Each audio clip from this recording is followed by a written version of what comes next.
Now, this sounds like a really unusual call, but I will now give the call to the Labor member for South Perth. Mr Deputy Speaker, I rise for the first time in this Assembly as the first Labor member for South Perth. I want to first acknowledge the Whadjuk people of the Noongar Nation, who are the traditional owners of this land on which the Parliament was founded and on which we meet today. I recognise and respect the culture, beliefs and relationship with the land that remains important to the Noongar people today, and I pay my respect to elders past and present. We recently achieved a significant milestone as the State of Western Australia finalised the South West Native Title Settlement, which has been described as Australia's first treaty. This settlement stems from the very overdue acknowledgement in this place that the Noongar people are one of the oldest surviving living cultures on this earth. Despite the violence they have experienced, their connection to this land remains strong and unbroken. I also want to congratulate Madam Speaker on her appointment as the first woman in this role. The work of righting wrongs past is ongoing, but I'm proud to be a member of a new government that has achieved one more important milestone on the journey towards gender equality.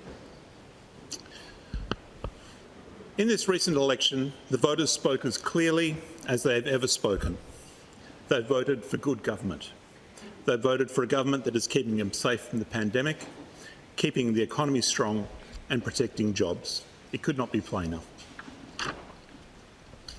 I have campaigned for Labor for 30 years and I have never before experienced such willingness to engage in political conversation and heard such gratitude towards the government. I heard voters say this day and day, again and again, in Karrawara, Manning, Waterford, Kensington, Como, Salter Point and South Perth. Ours is a seat that has never voted Labor in the previous 71 years, but in a time of crisis, when the McGowan government stepped up to protect West Australians, the voters of South Perth gave their verdict loud and clear. Until now, there have only been 4 members for South Perth: George Yates, Bill Graydon, Phil Pendle and John McGrath. I never met George Yates, but I have had the pleasure of meeting Bill, Phil and John. Despite holding one of the safer Conservative seats, they never took South Perth for granted. All 3 were a touch Liberal in their conservatism. They all had an independent streak and served their constituents loyally. And South Perth itself is a bit of a maverick amongst Conservative-leaning seats. Bill Graydon won the seat twice as an independent, as did Phil Pendle. John McGrath, my immediate predecessor, has left big shoes to fill. He is well regarded by people of all political persuasions and he has made me feel welcome in this small club. I will work hard to represent South Perth voters for at least as effectively and as long as my predecessors did. My grandparents, Dudley and Nell Baker, knew the first member for South Perth, George Yates. They were dentists with their practice on Angelo Street at the corner of Waverley Street opposite Wesley College. Nell was the first woman admitted to practice as a dentist in WA. She was a member of the Karrakata Club, the bastion of blue stockings and suffragettes, albeit with a Conservative tint. We often forget now that Western Australia was amongst the first places to grant women the right to vote, and the Karrakata Club, with members like Edith Cowan, inspired suffragettes in Britain and around the world. The WA Parliament has a long and proud history in this area, with the first woman elected to an Australian Parliament and the first woman Premier. I'm proud that my grandmother was a trailblazer in this journey. But as I grew up, I didn't know anything about this. I grew up in Morrison Street in Como and later on Ridge Street in South Perth. My first kindergarten was Coonawarra Kindy, now McDougall Park Kindy. My first school was Coonawarra Primary, now Curtin Primary. This was in the early 70s and I witnessed the construction of Karrawara next to the school. I love the design of that neighbourhood and I think much can be done today to make Karrawara a better place. Later I moved to Collier Primary School and into that wonderful community. I still have many friends from those years. This was when I had my first experience of door knocking in South Perth, helping my mum volunteer for a Red Cross appeal. We knocked at the best part of Ryrie and Todd Avenues that day. Dad also grew up in South Perth and Mum on the Goldfields. They met while I was studying physiotherapy. Dad was obsessed with boating at the time and later he built his own speedboat from plywood. This led to an accidental side gig in selling marine jet engines, supplying to Transperth ferries and even to Austral in their early days. Even in his work as a physiotherapist, Dad was a quiet innovator.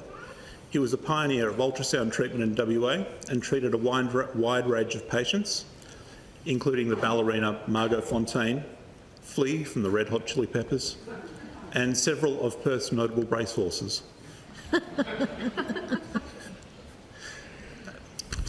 Mum put all of her energies into me and my brothers and sister, supporting us in school and our many sports. Her assistance gradually grew from after-school transport to enthusiastic sideline supporter to club volunteer. She eventually became president of the Perth Redbacks basketball club. Couldn't dribble, couldn't shoot, ran the club. Mum and Dad brought all these diverse streams together in their lives, in their physiotherapy practice. The practice looked like an ordinary medical establishment, but it also ran the basketball club with photos of basketballers like Luke Longley and Andrew Varhoff on the walls. And if you went through the wrong door, you ended up in a mechanic's workshop, surrounded by engine blocks and boat parts. I grew up thinking that this sort of approach to career planning was perfectly normal. Like my parents, my career has been wide and varied. I studied psychology at Curtin and Murdoch, then taught research methods and statistics, and much more to psychology and business students. I've worked in government, business and in the union movement, and I've made a modest living as a music composer and a producer. Like my parents, at times it was hard to tell what my main job was and what was the side gig. I first ran across Labor values at Wesley College. My media studies teacher, Bill Lyon, showed me an alternative view of the world to the conservative circles I'd been living in, and made me think deeply about my beliefs. He encouraged me to look out for the underdog, for the powerless and for the quiet voices, and even as his own voice was loud and cynical and witty. Later he ran as a Labor candidate for Jandakot and Melville in 1993. I was very sad when he passed 2 years ago. Since then, I have run across many great individuals who have lived Labor values, including former members of this House. Andrew Riddell, former member for Forestfield, who recruited me to the Labor Party and convinced me that to be the party of reform, you had to be the party of government. The late Jay Radisich, former member for Swan Hills, who showed me that anything is possible. Many times while campaigning in South Perth, I thought of the surprise victory that she had in Swan Hills in 2001. Kay Hallahan, former Deputy Leader of the Labor Party and member for Armidale, who's been an inspiration to me since even before I met her. And to Janine Freeman, former member for Mirrabooka. Her moral compass and generosity of spirit has always been obvious to everyone, and she has guided me. My path through the Labor Party has included service from Forestfield to Mirrabooka to Rockingham, which was a valuable opportunity to learn about the lives of constituents from many different walks. During this government's first term, I worked as a policy officer for the former Minister for Police and Road Safety, now Madam Speaker. Now, one boring task I'm proud of is the Road Traffic Amendment Blood Alcohol Content Bill 2019, which some of you might remember. Known to the WA Police Force as what you blow is what you go. I was given this task by the Minister and nudged it through the legislative process from agency brief to drafting to Cabinet to parliamentary briefings, which I think I saw some of you at, to the Assembly, and the member for Burns speech gave a memorable speech there, to the Council and onto the Governor's signature. It wasn't a major reform, but it achieved something good. Recently, I was out with the present Minister for Police at the booze bus on Hayman Road and asked officers on the line how things were going. Without prompting, they responded enthusiastically about this very piece of legislation. It had made their lives easier and had made the process simpler and more transparent for drivers. Officers had been wanting this change for 30 years. It was personally rewarding to hear the circle completed.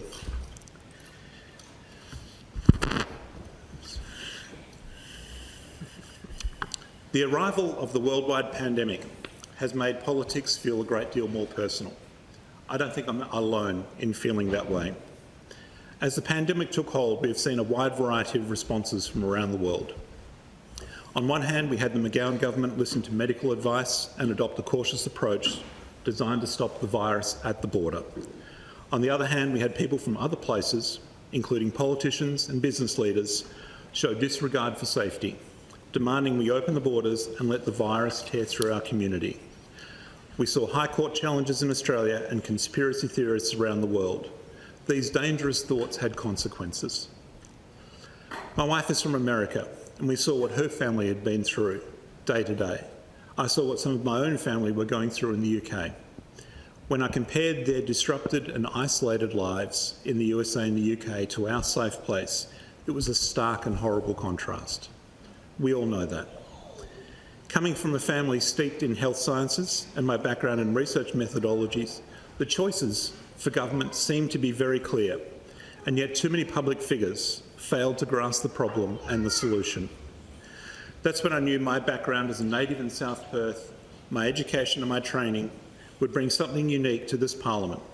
So I offered myself to the voters of South Perth, and they said yes. With an 18% swing to Labor, a 50% primary vote, and a 60% two-party preferred vote. But this election wasn't just about the pandemic, it was also about the community we live in and the people and what people want when this pandemic is passed. South Perth is known for some preeminent private schools. However, the local public schools have been a tad neglected by successive Conservative governments. Curtin Primary School, my first school, has largely the same buildings as when I was a kid. Como Secondary College has only one major new building in 50 years. I'll be getting up to you, Alex, soon. So it was with a great deal of pleasure I was able to announce commitments for a re-elected McGowan government for schools across South Perth. For Collier Primary School to extend their nature playground. For Curtin Primary School to convert one of their old bitumen quadrangles into a class breakout space and shaded play area. For Kensington Primary School to renovate their basketball courts. For Collier Secondary College to address traffic problems, and for a new STEM transportable classroom and $1 million for a cafeteria upgrade.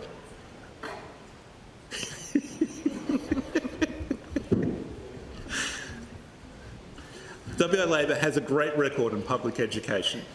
We believe that every child, no matter what their background, should get access to quality education from kindergarten to high school and beyond. We have shown this with many wonderful building commitments to high schools across Perth, to slashing TAFE fees for students and supporting teaching assistants in our classrooms. Our current Minister for Education has led a huge change across Western Australia, and we'll all benefit from this work for decades to come. But there is still more to do. On the campaign trail, I had many conversations with so many passionate parents about the high standards they expect from their local government high school. As WA Labor policy says, access to high quality education is the keystone to a just and cohesive society. Improving outcomes of Como Secondary College would be one of my top priorities for this term. That's a commitment I made to the parents I spoke to, and I know they will hold me to that. I look forward to working with the Minister for Education so that Como Secondary College is best supported to ensure its students are achieving their full potential, that it is seen as a standout school, known for its achievements and a valued asset of the local community.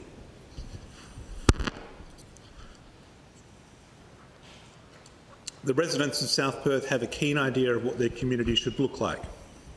It's no accident that South Perth is known as a leafy green seat.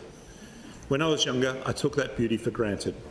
Now I see it as the combined effort of the residents and the City of South Perth over many decades. Many green thumbs have made the trees and gardens of the suburbs a delight for everyone to enjoy. However, South Perth is in the middle of a growing city and is feeling the pressure of development. It is irresponsible to keep expanding Perth City endlessly to new suburbs and the fringes. This is economically costly and environmentally damaging. It is also socially dislocating. Parents want their children to be able to grow up and live nearby, to become grandparents who live near their grandchildren. We must ensure that the choice to live close to the city isn't closed off to anyone who isn't already on the property ladder. We should and could, and we can and should accommodate growth while keeping the essence of South Perth. I have had many conversations with locals about the current planning framework and the planning scheme and its outcomes. I believe that we can find the best outcomes for our community as long as we can continue to fully engage, as long as we engage fully and openly with the community. Not everyone will agree with everything, and there will be times for understanding and times for compromise, but it is critical we continue to engage and be respectful to others. I'd like to briefly outline my vision for development in South Perth. We can keep high-density living to appropriately designated areas while maintaining the suburban feel for the rest of the suburb. We can keep streets in high-rise areas from feeling overwhelming through the use of low podiums on one or two stories at street level, with higher building elements set back from the street and maintaining view corridors where possible between neighbouring buildings. We can then activate high streets through retail and community facilities at ground level and keep local neighbourhoods walkable with gardens and active spaces at ground level and set space for tree canopy and public open space. I would like to see innovative transport options explored, whether better roads, a South Perth train station, new ferry routes, better bus routes or even light rail. Technology, imagination and good planning should guide us here. Finally, we should expect a tangible contribution to the community and to community facilities by high-rise developments beyond the block being developed. Some of these issues are being addressed with Amendment 61, currently being advanced by the WAPC and the City of South Perth. But as always, the devil will be in the detail. I will remain very engaged with planning matters where appropriate to make sure that developments are designed to make South Perth a better place to live. Above all, I want a new discussion around the planning framework in general. The current planning framework is complicated and confusing, and ordinary people feel like they have little chance of understanding it. Finally, some important thank yous. To the Premier, to the Minister for Health, the former Police Minister and the WA Government. Thank you. When we won the 2017 election... Extension granted. Please. Extension granted. When we won the 2017 election, our focus was on budget repair. In a few short years, careful government spending brought the budget back into surplus and long-term debt trending down. WA's economic fundamentals were heading back in the right direction. Then the pandemic happened and the world-leading response of the WA government kept us safe. Without this world-leading response, this historic election result would not have been possible. I've been lucky enough to work for you, Premier, in the lead up to the 2017 election, and also for you, Madam Speaker, when you served as Minister for Police. I thank both of you for the example you set by your hard work, diligence and service, and for taking a chance on me and my occasional outlandish ideas, like I want to run for South Perth. Two personal highlights, please indulge me, of the campaign involved the Premier and the Speaker. Especially memorable was arriving at Perth Zoo for a policy announcement, but then finding myself in the giraffe enclosure with the Premier and the now member for Victoria Park, face to face with those gigantic and beautiful animals. And it just seemed to be completely unrelated to the campaign. And then you announced some initiatives for the zoo, just to finish it off. The other is standing by the side of the road in Karrawara in the rain with the then Minister for Police, meeting local residents to talk about community safety. And as everyone in this House knows, community safety raises strong emotions, and this meeting was no different. But she acknowledged every angry point and every grievance with grace and understanding. She made a big impression upon that gathering, and from that a great discussion about community safety in Karrawara has developed. I also want to thank everyone in the health system, in the WA Police Force, our doctors, nurses, other workers, teachers especially, both frontline and behind the scenes, who have kept us safe during the last year and are still keeping us safe now. Now, some final thank yous. I want to thank the Honourable Kate Doust for your mentorship and your guiding hand. I appreciate all your efforts, and without you, this project would never have started. To Dr. Amanda Rainey and Dragona Flynn, thank you for saying yes when I asked. Your efforts turned a whiff of a chance into a huge win. We had a campaign built on expertise, efficiency and trust. It was a campaign line unlike any I'd been involved with before. And I was extremely lucky to have both of you on my campaign. And if any of you have a campaign for a good cause, run on a tiny budget with an outside chance of success, they are your people. My campaign seemed to be full of doctors. Thank you to Dr.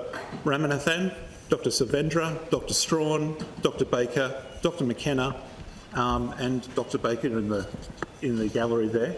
I was overwhelmed with your support, and you injected a great deal of enthusiasm and resources into the campaign. And I believe this reflects the wider appreciation that the medical community has for this government. To all my supporters and those of you who volunteered on the campaign, who stood on polling booths, dropped leaflets, door knocked and helped in any way, over 70 of you, thank you. And I'd like to acknowledge Robert Lowney, Bevan Green, Brad Maguire, Brendan Jackson, Nullifer Sheikh, Lauren Kinder, Sarah Haynes, Don He, Phil Kemp, Michael Shaper, Willem Bauer, Trevor Todd, Dave Cake, Harry Saunders, and the assistance of the member for Bateman and her Bateman campaign, the member for Vic Park and her Vic Park campaign, and the member for Cannington and his campaign for your assistance in the pre-poll. And my apologies to anyone I've missed out. Two notable contributions are from Michael Voris for paving the way in 2017 as the Labor candidate, and you got a 12% swing, which was a massive effort. And to Phil Donoghue for being my door knock mentor, and many of you will know what assistance he can be. To Mum and Dad, Jackie, Jamie, Michael, and my extended family, the Bakers, the Prodonoviches and the Aneers, your support has meant the world to me, and you all worked so hard on the campaign trail. And often it felt like I was talking more about dentistry than about the campaign, as I knocked on doors of people who remembered my grandfather and grandmother from years before. Rachel, Macy and Alex, are they in or are they out? Rachel, are you listening? Thank you for your support, even through your doubts. I love you. None of this would have happened without you. And for much of the campaign, I was full-time carer for Macy and Alex and took them to many meetings, much to people's surprise. And I'd like to thank them for their patience, but also apologise to the following establishments for the inconvenience and minor damages that may have been suffered. Jamaica Blue Cafe in Waterford Plaza, a fine place. Halo Cafe in Angelo Street, South Perth. Hangout Cafe in Preston Street, Como. The ice creams at WA Labor HQ, much diminished. Atomic Cafe, Men's Street, South Perth. The office of the headmaster of Wesley College. Rappuccino Cafe, Manning Road Markets, Carrawara, the draft and closure of Perth Zoo, Little Banshee Cafe, Kensington, the Lego collection of the office of the member for Perth, Secret Garden Cafe in Angelo Street, and the piano at the Royal Perth Golf Club rooms. And to the people of South Perth, you've done something you've never done before. I hope to never let you down. Thank you.